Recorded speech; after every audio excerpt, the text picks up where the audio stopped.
Dr. Elias Varn woke before the station lights shifted from night blue to morning white. The cold of Clyra, 7 never truly left his bones, even inside the metal walls of the clinic.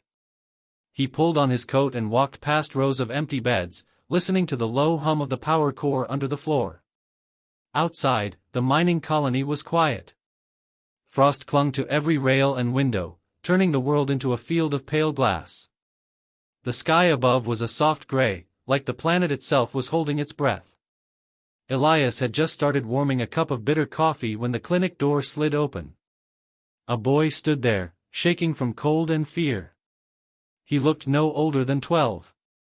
His coat was too thin for this world, and his boots were wrapped in tape to keep them from falling apart. In his arms, he held something wrapped in a torn blanket. "Please," the boy said. His voice was small but steady. "You have to help." Elias set the cup down and moved forward. "Slow down." "What happened?" The boy stepped inside, and the door closed behind him with a soft hiss. He pulled back the blanket. At first, Elias thought it was some kind of lizard. Then he saw the wings. They were small and folded tight against a thin, shaking body.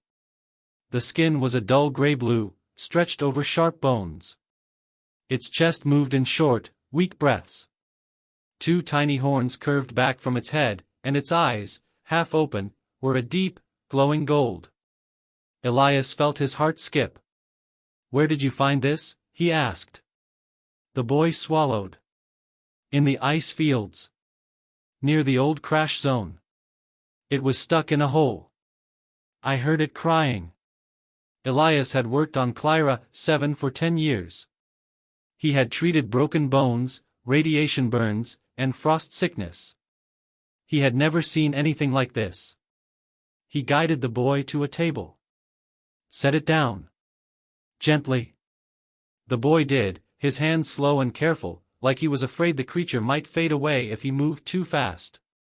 Elias scanned it with a small handheld device.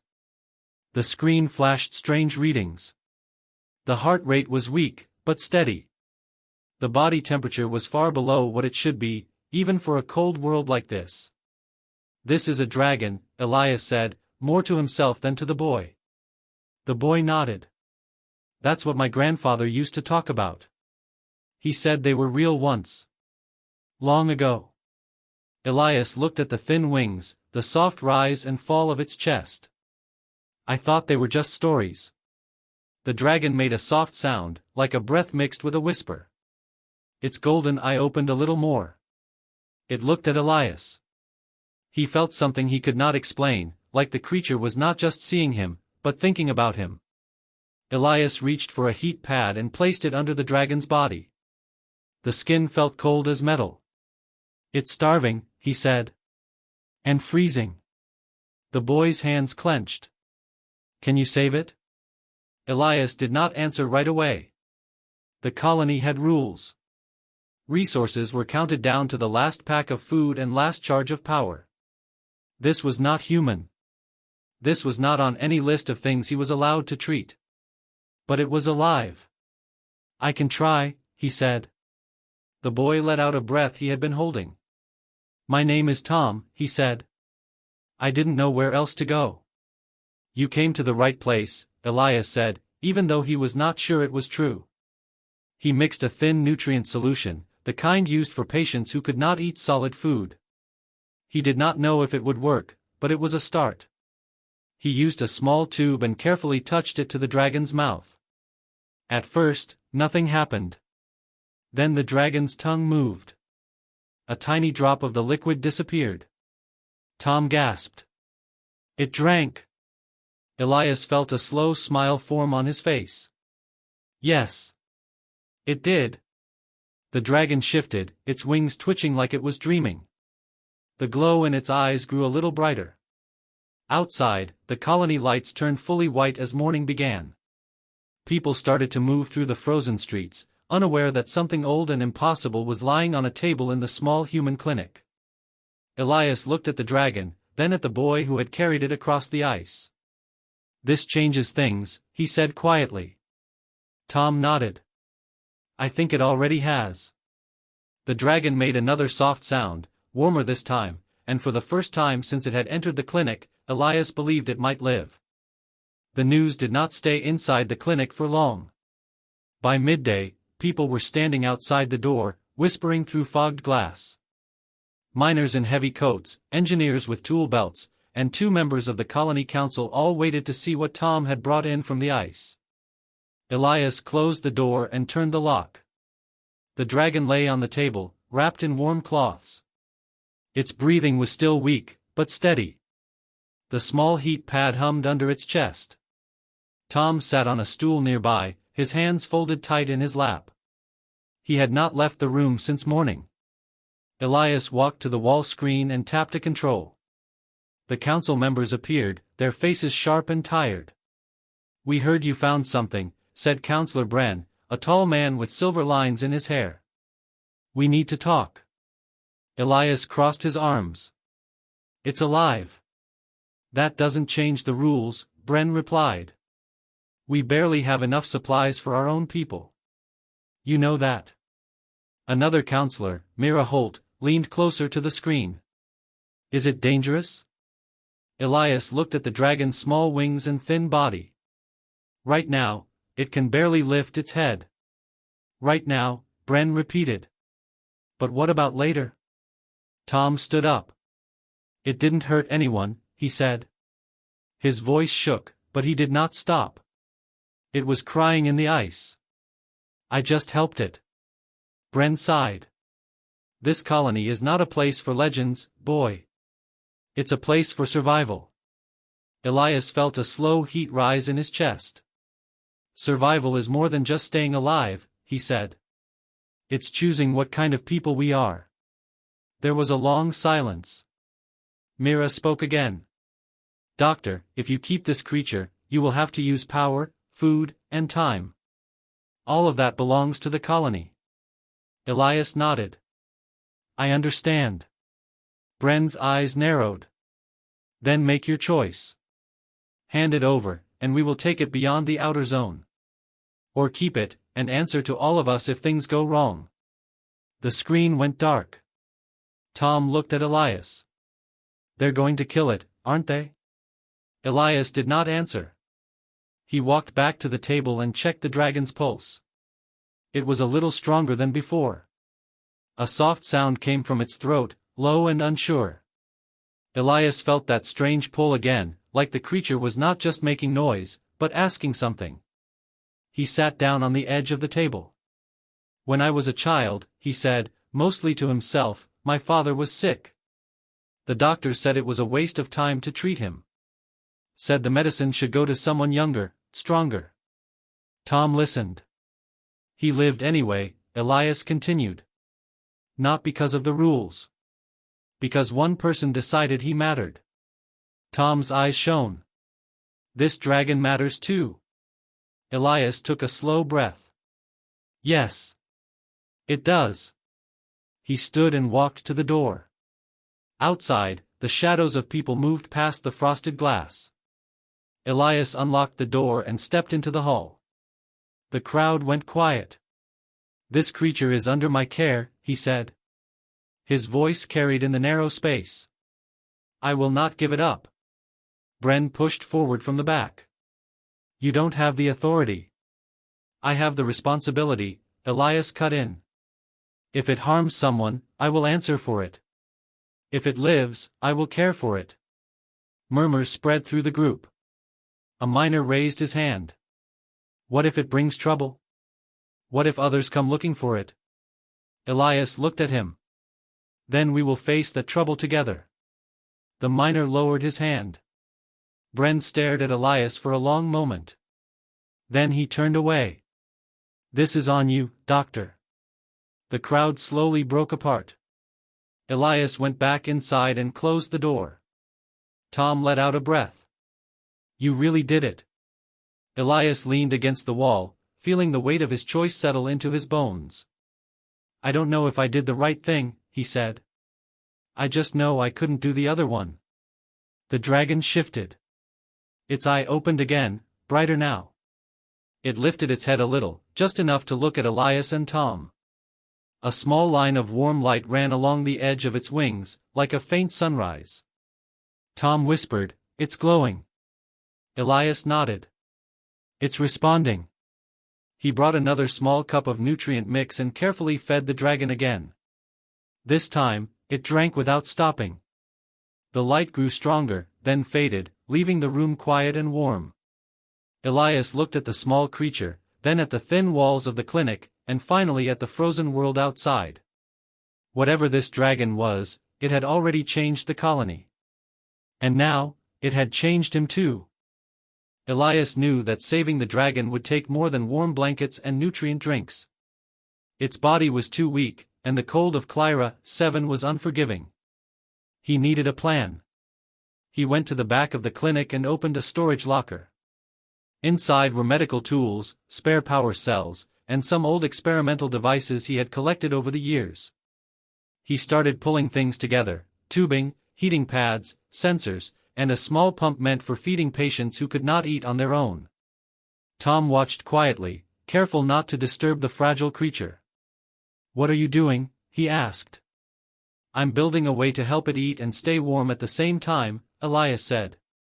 "I've never treated a dragon before, but I've learned a lot about biology over the years. We'll make it work." They worked together, moving cautiously around the small table. Elias connected tubes and pads to the old pump, rigging it so the dragon could receive nutrition without being forced to swallow. He attached a tiny heat sensor to its chest, and the machine hummed softly as it balanced warmth and food. "This is amazing," Tom said, his eyes wide. "You're like magic." Elias smiled faintly. "Not magic. Just humans trying harder than usual." When the machine was ready, he gently placed the dragon under the pads. The dragon stirred, blinking its glowing eyes at the strange contraption. Elias held Tom back for a moment. "Give it time," he said. "Let it trust us." Slowly, the dragon began to move. Its tiny wings stretched, quivering as it tested its strength. Elias adjusted the feeding tube, and the creature licked the first drop of nutrient mix. Tom gasped. "It's drinking." "Yes," Elias said, quietly. "It's learning we're not a threat." As the hours passed, the dragon grew stronger. Its small body began to respond to warmth, and its chest rose and fell more steadily. Elias took notes, observing its breathing, heart rate, and reactions. He experimented carefully, never pushing too hard. One afternoon, he noticed something unusual. The dragon's skin shimmered faintly under the lights, a soft blue glow that pulsed with each heartbeat. Elias touched it lightly. "This is new," he said. "I've never seen anything like it. It's like its body is adapting to survive faster." Tom looked amazed. "It's healing itself?" "Partly," Elias said.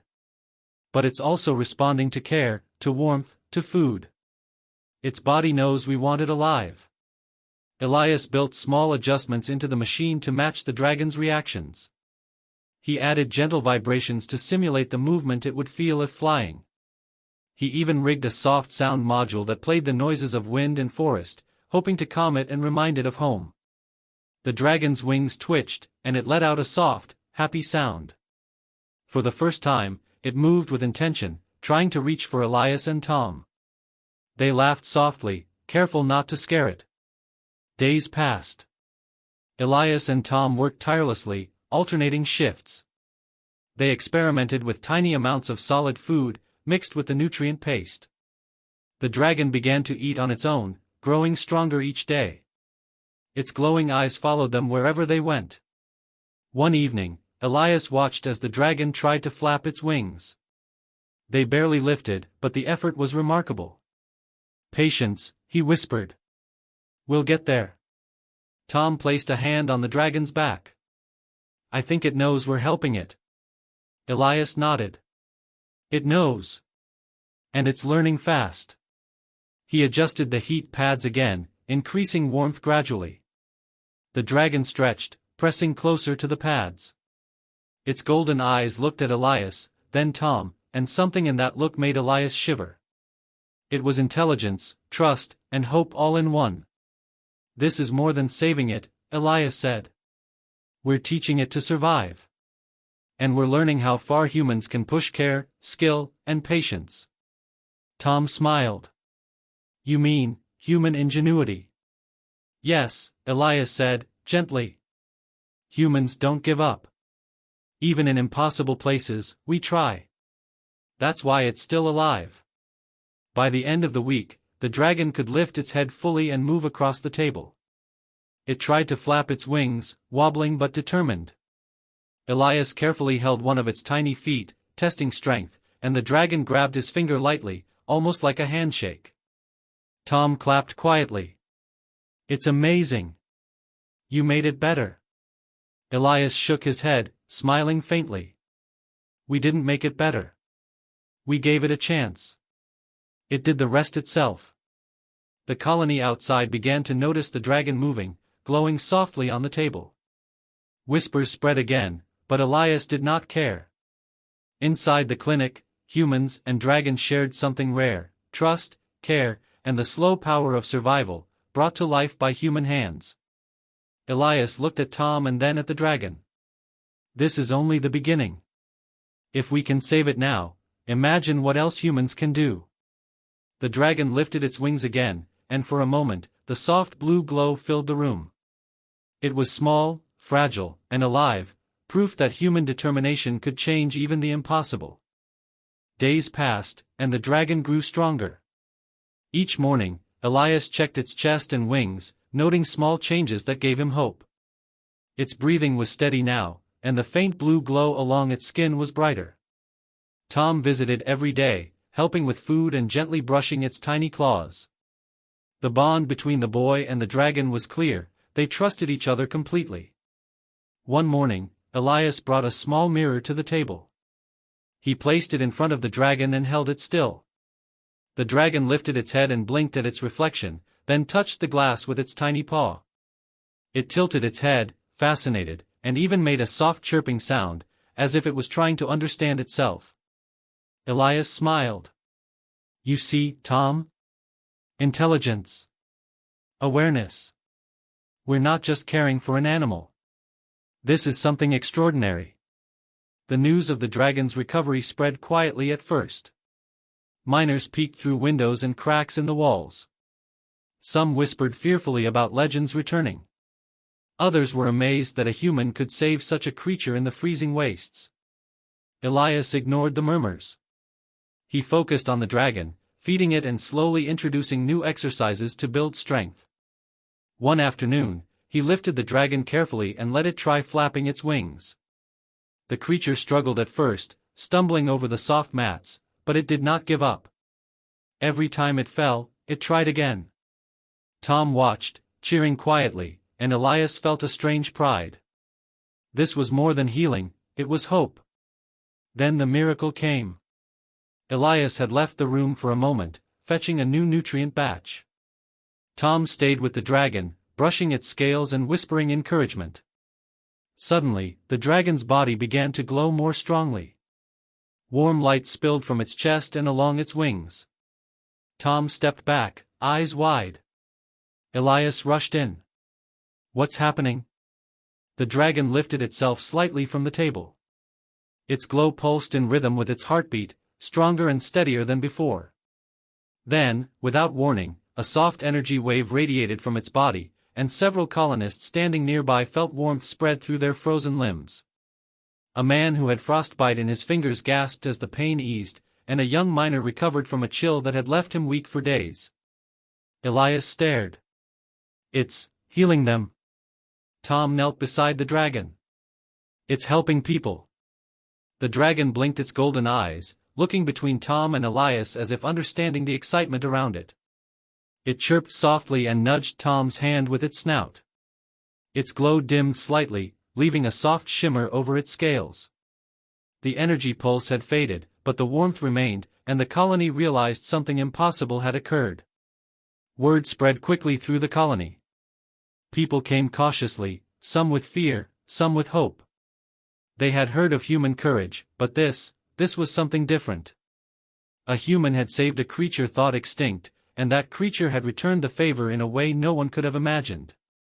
Counselor Bren came to the clinic, frowning but quieter than before. "I see, this changes things," he said. He glanced at Elias, who nodded but said nothing. Words felt too small for what had happened. Elias watched the dragon stretch its wings fully, the light from its body soft and steady. "It's alive," he said quietly. "It's thriving. And it's helping others survive too." Tom ran his hands over the dragon's small head.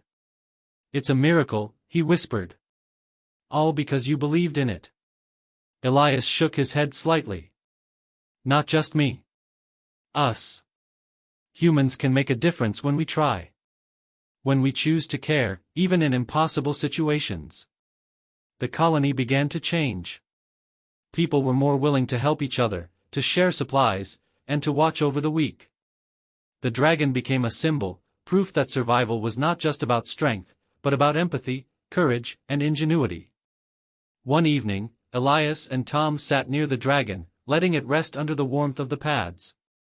The glow had faded to a gentle shimmer, like the last light of day. Elias placed a hand on its small back. "You've come so far," he said softly. "And you've reminded everyone here what humans can do." The dragon chirped softly and nudged Tom's hand, curling slightly against the heat pad. Its wings twitched, testing the air again. For the first time, Elias realized it might fly soon. Tom whispered, "One day, it will soar over the colony." Elias nodded, looking out the frost-covered windows. The winds of Clyra, 7 still howled outside, but inside, warmth and hope filled the room. A small dragon, once starving and weak, had survived against all odds. And humans, through courage and careful work, had made that survival possible. The miracle was not just in the dragon's recovery, it was in the way humans could face impossible odds, act with care, and change the world around them. The colony had seen it happen, and no one would forget. The dragon lifted its head one last time that evening, golden eyes glowing softly. Elias and Tom smiled. Together, they had made the impossible real. The future of Clyra, 7 felt brighter, and for the first time, Elias believed that even in the harshest places, humans could do extraordinary things. The morning air in the clinic was heavy with anticipation. The dragon, now stronger and alert, lifted its head and blinked golden eyes at Elias and Tom. It stretched its small wings, flapping slowly, testing its strength. For weeks, they had worked together, feeding it, warming it, teaching it to move. And now, something in the creature felt different, alive in a new way, full of energy that had been missing before. Elias adjusted the nutrient feeding system one last time, checking the small tubes and pads. "Today, we see what you've learned," he whispered. Tom nodded beside him, fingers brushing the dragon's warm scales. The little creature chirped softly, nudging Tom's hand as if it understood every word. Suddenly, without warning, the dragon lifted itself fully from the table. Its wings flared wide, almost glowing with an inner light. A pulse of energy radiated from its body, stronger than any before. Elias felt it in the air, a warm, buzzing sensation that made the hairs on his arms stand up. The dragon's glow spread across the room, filling every corner with a soft, golden blue light. Outside the clinic, miners and colonists froze. Windows rattled lightly from the energy wave, and even the frost-covered walls seemed to shimmer. Several people ran to the clinic doors, shouting for others to come and see. Elias backed up, eyes wide. He had seen some strange things in his life, but this was beyond anything he could explain. He reached for the dragon, holding out his hands. It lowered its head slightly, letting the light flow through him, through Tom. A warmth spread through his chest, a steady, pulsing heat that seemed to lift exhaustion and fear from his body. Tom gasped. It's helping us." A miner near the doorway stumbled forward, looking at his hands. Frostbite marks had begun to fade, his fingers no longer stiff. Another colonist, pale from the cold, felt strength returning to her legs. Whispers spread quickly. The colony had never seen anything like this. Counselor Bren arrived, moving carefully through the crowd. His face was pale, and his usual scowl had softened into disbelief. "Doctor," he said, his voice low. What is this?" Elias shook his head slowly. "I don't know. It's reacting to care, to warmth, to life. It's doing what we cannot." The dragon chirped again, soft and gentle this time, and its wings flapped lightly, stirring the air around them. Golden light streamed from its body, reaching the edges of the clinic and spilling into the snow outside. Colonists gasped, some crying quietly at what they were witnessing. Tom knelt beside the dragon, holding its small head. "You did this, because we helped you," he said. "We believed in you." Elias nodded. "Not just us. Humans do this. We survive. We care. We create hope even in impossible places."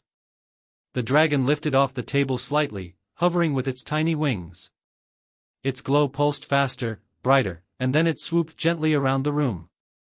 People ducked instinctively, but no harm came. Every movement seemed deliberate, careful. And as it moved, more energy flowed outward, healing, warming, lifting the weariness from every human in the clinic. Bren stepped closer, eyes still wide. "If this is real, then everything we thought we knew about life on Clyra 7 is wrong," he said.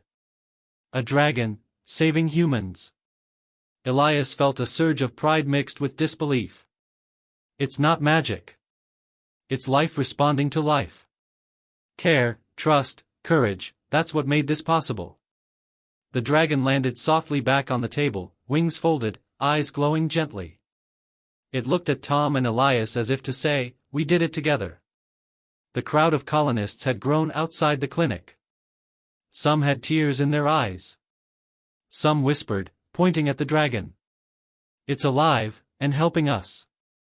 The realization hit everyone. Human effort, compassion, and ingenuity had not only saved a legendary creature but had also created something the colony had never imagined, a bond between species that could change survival on this harsh world. Elias knelt beside the dragon, brushing its scales gently. "You've done more than survive. You've reminded humans who we can be." Tom smiled. "Do you think, maybe it can fly over the colony one day?" Elias looked out the frost-covered windows, thinking about the icy wastes and the harsh winds that had made survival so difficult. "I think so. And when it does, everyone will see what humans can accomplish, even in impossible conditions." The dragon lifted its head one last time that day. Its wings stretched slightly, golden eyes flicking between Elias and Tom.